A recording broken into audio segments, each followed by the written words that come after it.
लोकसभा चुनाव के पहले देश में मोदी सरकार ने सीएए लागू कर दिया है।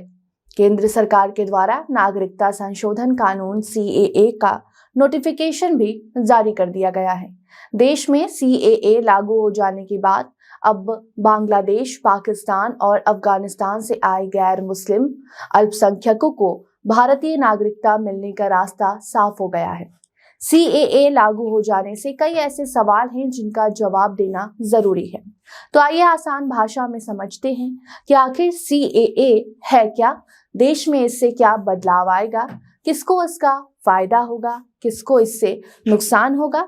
सीएए को लेकर विरोध आखिर देश भर में क्यों हो रहा है, कैसे और कौन सीएए के लिए आवेदन कर सकता है, सारी जानकारी इस रिपोर्ट में आपको हम देंगे। अब नमस्कार, आप देखना शुरू कर चुके हैं द क्लियर कट और मैं आपके साथ वंदना।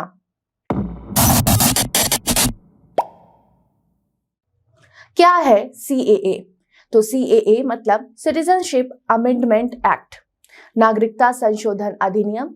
सबसे पहली बात तो सीएए नागरिकता से जुड़ा एक कानून है जिसे केंद्र की मोदी सरकार ने देश भर में लागू कर दिया है। इससे अब होगा ये कि पाकिस्तान, बांग्लादेश और अफगानिस्तान से आए उन सभी लोगों को नागरिकता देश में मिल जाएगी जो साल 2014 के 31 दिसंबर से पहले किसी न किसी कारणवश, किसी प्रताड़ना के कारण या किसी भी कारणवश अपना देश छोड़कर भारत आए थे। इन मुस्लिम देशों के अल्पसंख्यक समुदायों को फायदा होगा, जिनमें हिंदू, सिख, बौद्ध, जैन, पारसी और ईसाई धर्म के लोग बिना किसी दस्तावेज के पाकिस्तान, अफगानिस्तान, बांग्लादेश से आए हिंदुओं, सिखों को नागरिकता मिलेगी। सीएए पहली बार साल 2016 में लोकसभा में पेश हुआ। वहां से तो बिल पास हो गया मगर राज्यसभा में अटक गया था। कुछ समय बाद संसदीय समिति को भेज दिया गया। तब तक साल 2019 का लोकसभा चुनाव आ गया। एक बार फिर से मोदी सरकार बनी और दिसंबर 2019 में इसे लोकसभा में दोबारा पेश किया गया और इस बार सीएए लोकसभा और राज्यसभा दोनों में ही पास हो गया। सीएए 11 दिसंबर 2019 को संसद में पारित किया गया था, जिसका मकसद ही ये था कि पाकिस्तान, अफगानिस्तान और बांग्लादेश से धार्मिक उत्पीड़न के कारण भारत आए हिंदुओं, सिखों, बौद्ध, जैन, पारसियों और ईसाई अल्पसंख्यकों को भारतीय नागरिकता देना है। बाकी आपको बता दें कि सीएए को लेकर देश भर में विरोध भी जारी है क्योंकि इसमें मुसलमानों को शामिल नहीं किया गया है और असली विवाद का जड़ भी यही है।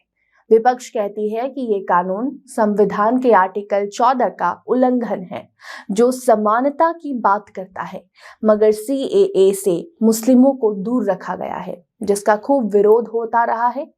अब दिक्कत क्या है, क्यों सीएए का विरोध देश भर में जारी है? तो आपको बता दें कि एक तरफ केंद्र की मोदी सरकार का कहना है कि सीएए धार्मिक उत्पीड़न के शिकार हुए अल्पसंख्यकों को आसरा देने के लिए लाया गया है, तो वहीं दूसरी तरफ सीएए के विरोध में कहा जाता है कि ये मुसलमानों को बेघर करने के मकसद से लाया गया कानून है। इस वजह से सरकार पर धार्मिक भेदभाव का आरोप भी लगते आया है, अभी भी लग रहा है।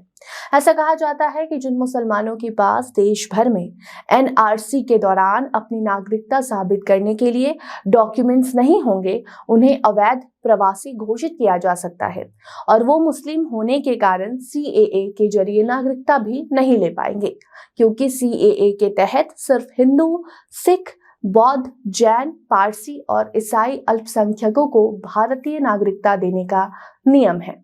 अब अगर आप भी एनआरसी और सीएए में काफी ज्यादा कंफ्यूज हैं, तो जानिए पहले कि क्या है दोनों में अंतर। तो सरकार ने साफ कहा है कि सीएए धार्मिक तौर पर गैर मुस्लिम पीड़ितों को भारत में नागरिकता देने का कानून है, जबकि एनआरसी यानी कि national register of citizen bill का साफ मतलब है कि भारत में अवैध रूप से रह रहे लोगों का डेटा तैयार करके उन्हें हटाने से मतलब है।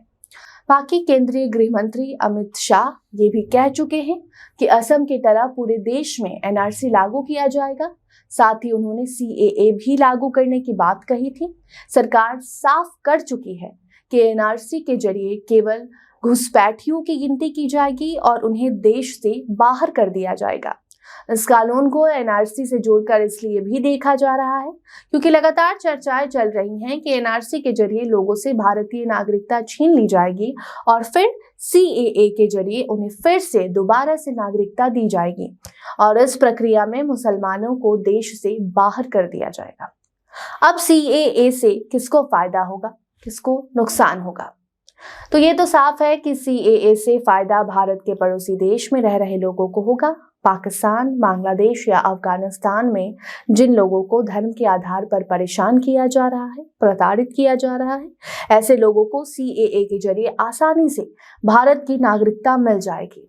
तो वहीं नुकसान की जहां तक बात है तो सीधा नुकसान अगर किसी का देखा जाए तो वैसा कुछ हो नहीं रहा है, मगर पड़ोसी देशों से लोग जब नागरिकता पाकर भारत में आएंगे तो इससे अगर घुमा फिरा कर देखा जाए तो इसकी आबादी बढ़ेगी देश की। मौजूदा समय में भारत दुनिया का सबसे ज्यादा आबादी वाला देश है और सीएए के बाद जब पड़ोसी देश से लोग भारत आएंगे तो इसका भार सरकार पर पड़ेगा और कहीं ना कहीं घुमा फिरा कर इसका असर देश की आम जनता पर भी देखने को मिलेगा।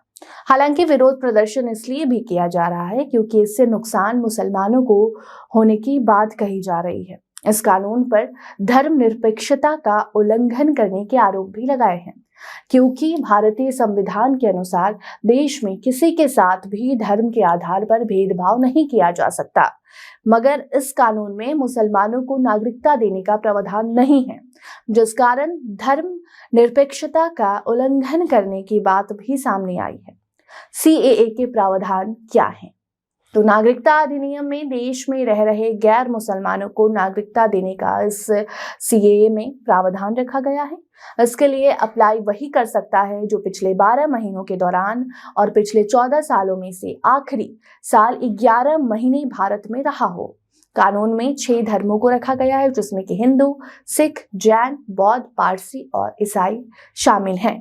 3 देशों मतलब कि अफगानिस्तान, बांग्लादेश और पाकिस्तान से आए व्यक्तियों को उसमें शामिल किया गया है। अब सीएए के लिए कैसे आवेदन करना है? तो सरकार ने पूरी प्रक्रिया को ऑनलाइन बनाया है। इसके लिए ऑनलाइन पोर्टल भी तैयार हो गया है। आवेदक अपने मोबाइल फोन से अप्लाई कर सकेंगे, जिसमें लोगों को वो साल बताना होगा जब वो भारत आए थे, जब उन्होंने दस्तावेजों के बिना ही भारत में एंट्री किया था। आवेदकों से कोई दस्तावेज नहीं मांगा जाएगा। नागरिकता से जुड़े जितने भी ऐसे मामले पेंडिंग हैं वो सब अब ऑनलाइन कन्वर्ट किए जाएंगे। पात्र व्यक्ति को सिर्फ पोर्टल पर ऑनलाइन आवेदन करना होगा। उसके बाद गृह मंत्रालय जांच करेगा और नागरिकता जारी कर देगा। बाकी देश भर में कानून लागू होने के बाद भी विरोध प्रदर्शन जारी है। तमाम विपक्षी दलों ने केंद्र सरकार को घेरना शुरू कर दिया है। अब उस पर आपकी क्या राय है, कमेंट सेक्शन में जरूर बताइए। धन्यवाद।